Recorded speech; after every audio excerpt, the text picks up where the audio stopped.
예,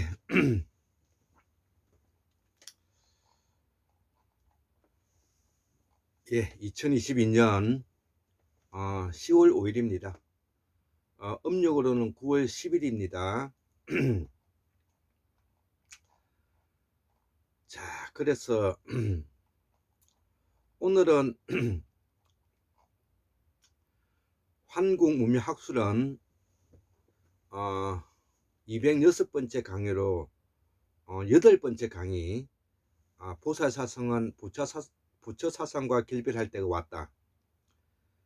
생활인의 삶을 기반으로 하는 현실적이고 실질적이며 구체적이고 초월적이고 초자연적인 우리 원시 반본의 한국사를 우리가 새로 실현시켜 나가야 된다는 뜻입니다. 그동안 우리는 영미식의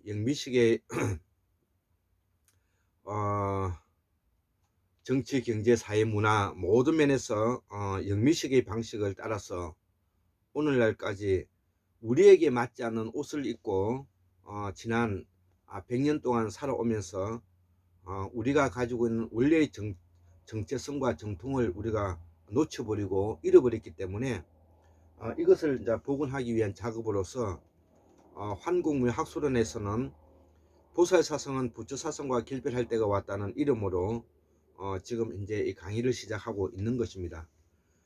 자, 그러기 위해서는 지금 이제 서구 유럽에서 우리가 공부하고 있는 철학, 실존주의라든지 관념론 같은 부분을 우리가 당연히 공부를 해야 되겠고요.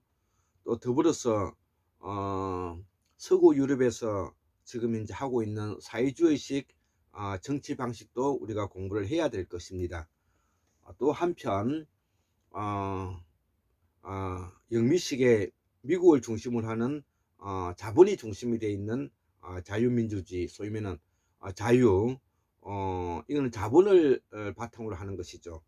그렇기 때문에 이런 교육 방식도 우리가 공부를 해야 할 것입니다.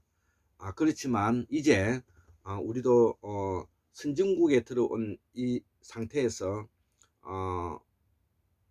우리의 고유한 한국사를 복원하고 태고사를 재발견해서 우리의 정통 정신과 뿌리 신앙을 찾으면서 앞으로 우리의 나아갈 길을 방향을 제시하고자 해서 보살사성은 부처사성과 결별할 때가 왔다. 예, 그런 면에서 우리가 율곤 이중재 선생님의 산해경이라는 이 역사서를 대역사서를 우리가 알아야 되겠고요.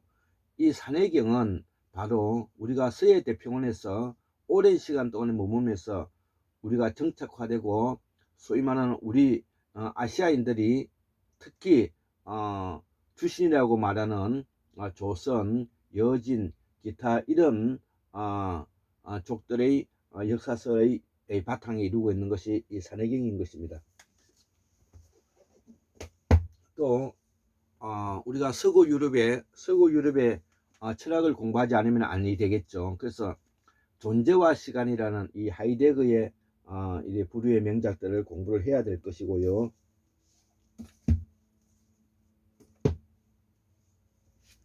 그 다음에 에드문드 후슬의 현상학적 심리학, 현상학적 심리학이라는 이런 또 책도 우리가 공부를 해야 될 것입니다. 그 다음에 해겔의 정신현상학 1, 2권으로 되어 있는데 이 정신현상학 같은 것도 우리가 공부를 꼭 필수적으로 해야 될 것입니다. 더불어서 우리가 실존주의의 거봉, 소위 말하는 사르트르의 실존과 무라는 이런 책도 우리가 먼저 공부를 해야 되겠습니다.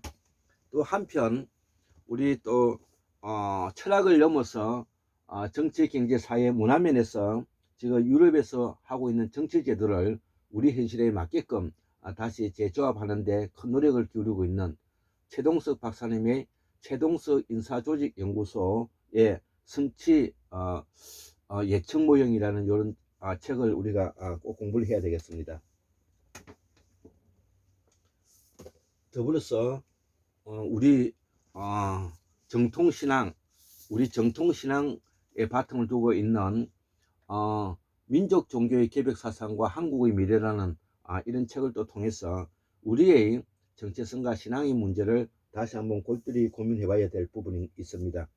예, 이런 책을 제가 소개시키고요. 자, 오늘 8번째 강의를 들어가겠습니다. 여기에는 율곡 이중재 선생님의 책에 썼던 견해를 많이 반영했는데요. 무문화의 근원은 선에 기반을 두고 있다. 예, 선에, 즉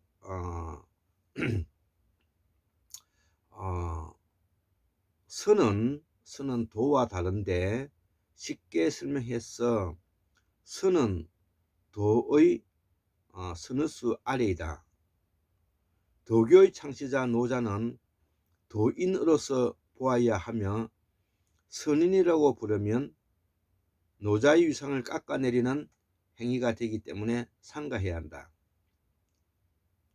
선은 몸과 마음의 수련을 통하여 얻을 수 있지만, 도를 얻기 위해서는 반드시 성과 함께 경전을 공부해야 한다.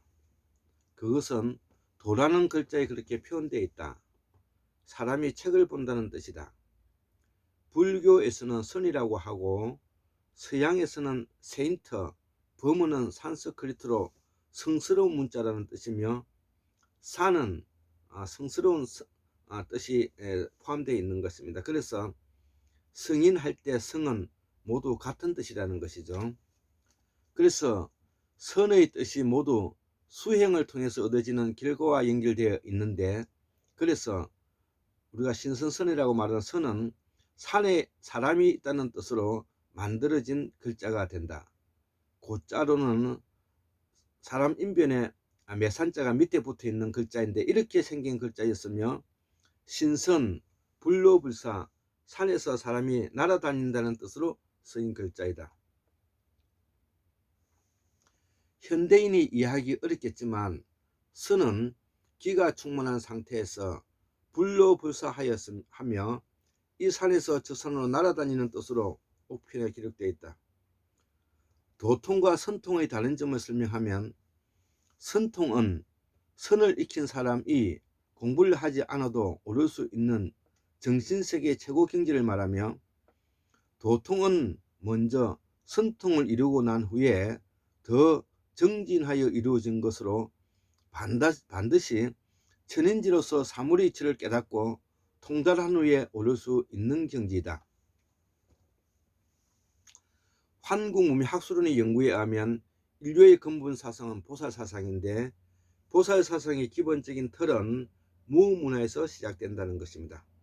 이후 이를 담당하는 무문화는 무성과 무속으로 나뉘었고, 무성은 유불선도의 제사장이 되었다. 이들이 고동 종교를 만든 사람들이다. 도교, 유교, 불교, 성교가 다 그들이다.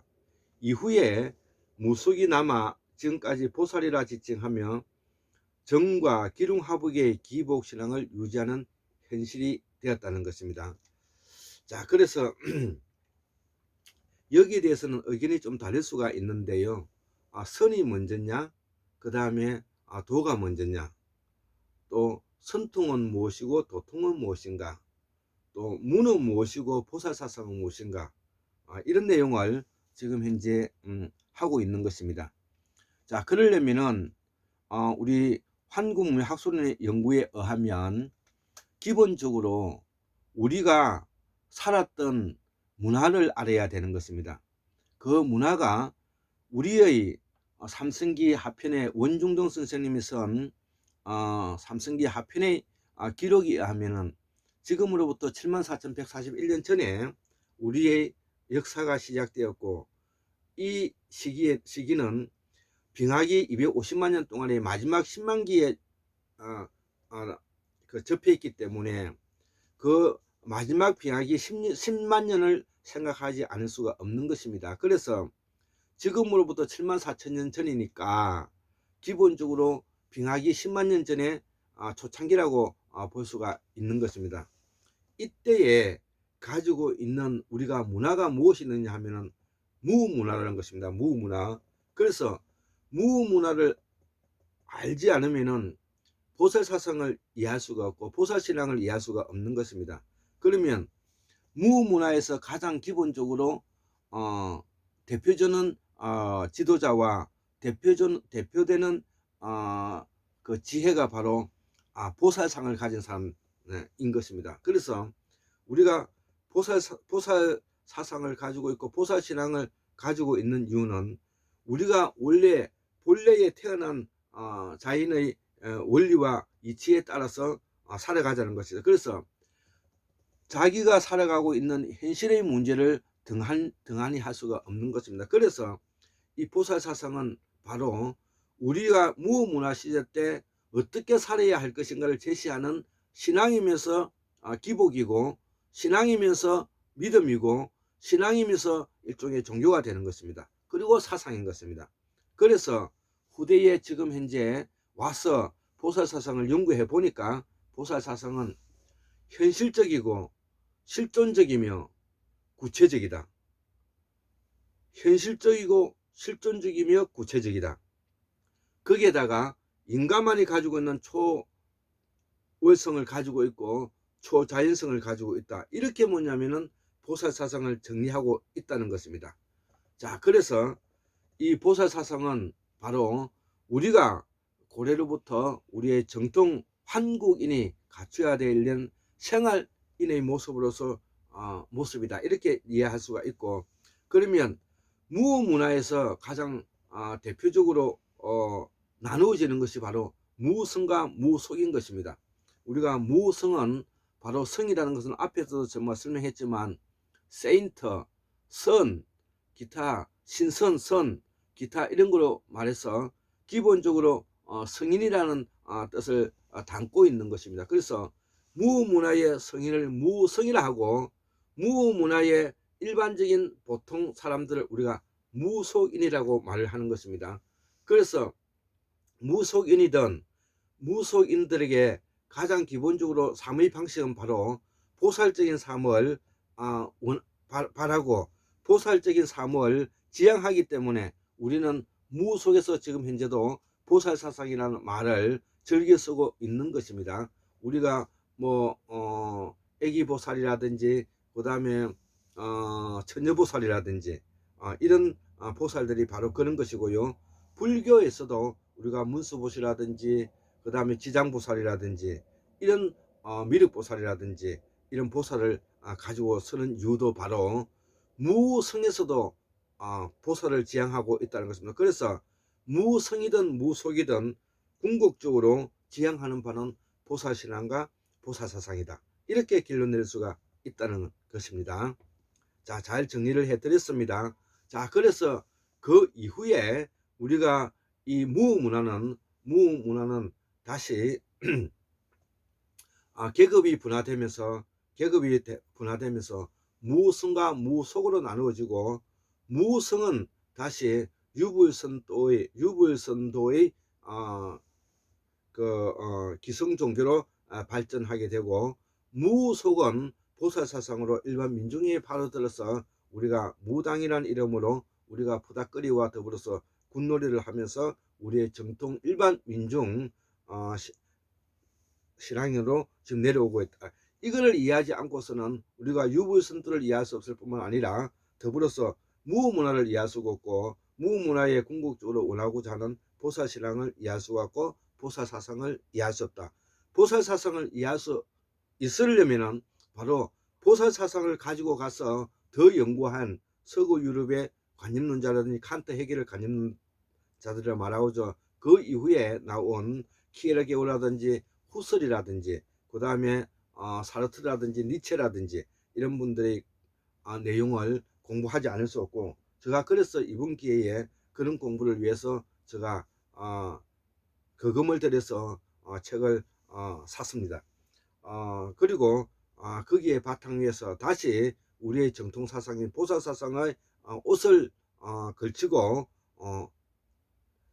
우리가 한국민주주의를 견인하는 주체로서 의원이 당당히 우리가 연구하는 학자의 모습이 필요하다. 그것이 뭐냐면은 제가 해야 할 일일 것 같아서 제가 이렇게 시간을 내서 공부하고 책을 사고 이렇게 하고 있는 것입니다. 자, 그래서 우리가 율곡 이준재 선생님의 봉선이, 그러면 이러한 부분들에서 선을 어떻게 봉해주고 이어왔는가라는 것을 우리가 율곡 이준재 선생님의 글을 통해서 이해하도록 하겠습니다. 상고시대 제왕들이 왕이나 제후에 오르기 위해서는 반드시 선통을 해야 하는 통과 의례를 거쳤다. 그것을 봉선이라고 하는데, 지금 현재 우리가 말하면은 과거 시험과 같은 것입니다.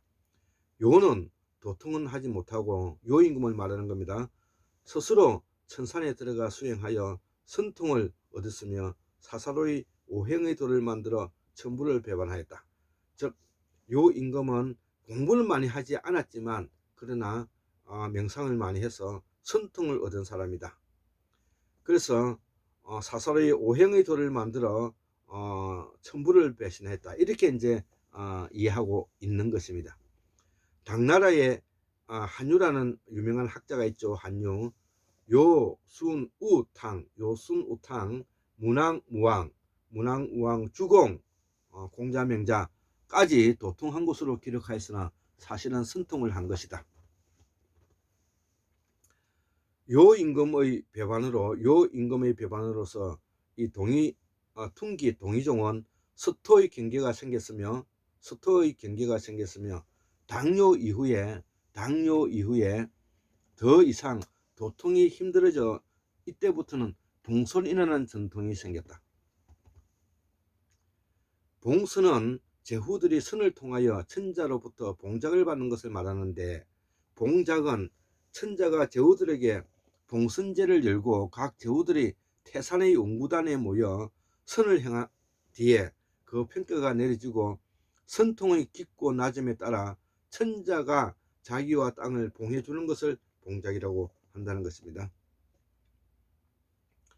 제왕윤기의 봉선에 대해서 기록한 것을 보면 평생을 통해서라도 도를 열지 않으면 안 되며 오행을 암송하고 외우면서 반드시 선을 통해야 군주가 될 수 있다고 기록되어 있다. 제왕윤기 본문 6쪽에 있는데요. 그 규칙과 예법을 예기와 사기 봉선서에 기록되어 있다는 것이죠. 율곡 이준재 선생께서 저서에 상고사의 세발견에 소개한 책무원구 상권의 제왕부 봉선편에 보면 천단 원구단을 살펴보기로 한다. 태산 위에 둥근 단을 마련하였다. 그리고 사막에서 들어가고 나가는 출입구를 만들고 돌을 닦는 둥근 단이 있는 장소는 항상 열려 놓았다. 남쪽으로 통해 들어오는 곳은 모두가 모여 돌을 연 사람들과 앞으로 열 사람들이 모여 의논하고 해야 하는 곳이다. 무슨 일이 있으면 어떤 사람이든지 청문하면 의논할 수 있도록 마련되었다. 높은 곳 둥근 단을 넓이가 5장이며 높이는 9척이다. 그곳에 서인 색은 5색의 흙이다.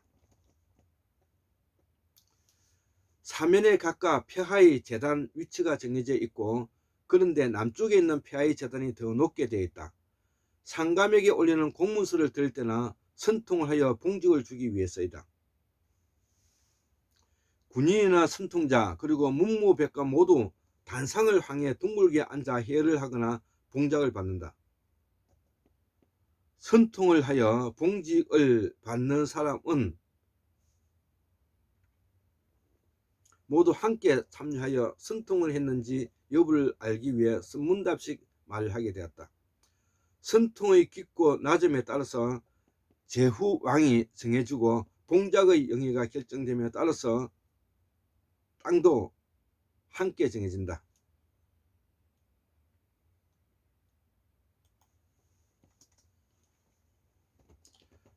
즉 낙랑군에 봉해질 사람, 태원에 봉해질 사람, 이렇게 이제 나누어진다는 것이죠. 낙양, 서안, 왕금성 이런 수로 봉장을 받을 때 그 지역의 땅도 함께 받는 것을 뜻한다.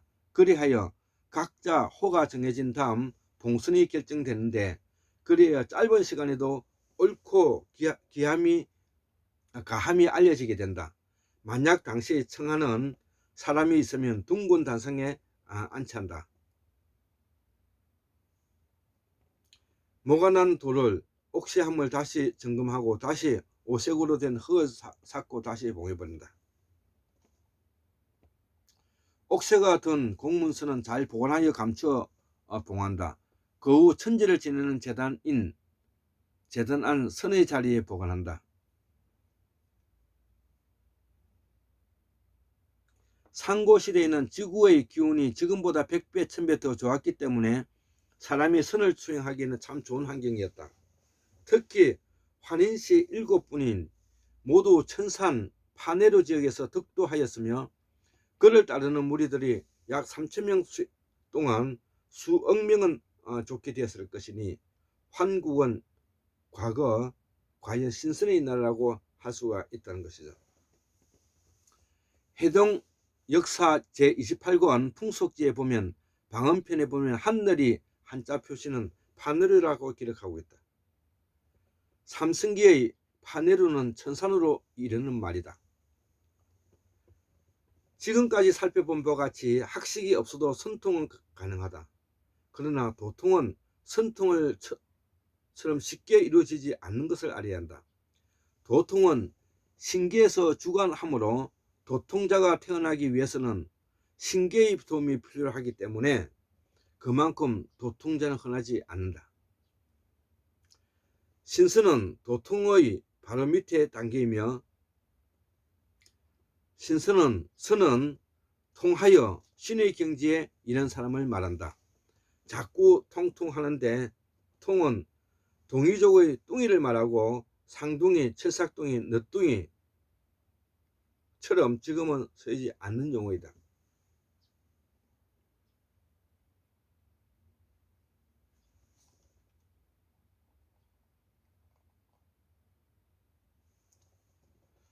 통은 둥글게 만들기 때문에 그 형상에 따라 우주를 뜻하는 것으로 십담의이다. 그래서 동이는 도통한 지혜가 충만한 천문을 통달한 우수한 민족을 뜻한다. 요즘은 세상이 황폐해진 까닭으로 지구의 기운이 쇠하여 선인조차도 될 수가 없는 시대이며 가끔 순통자만 드물게 나온다. 우리는 흔히 그들을 무당이라 부른다.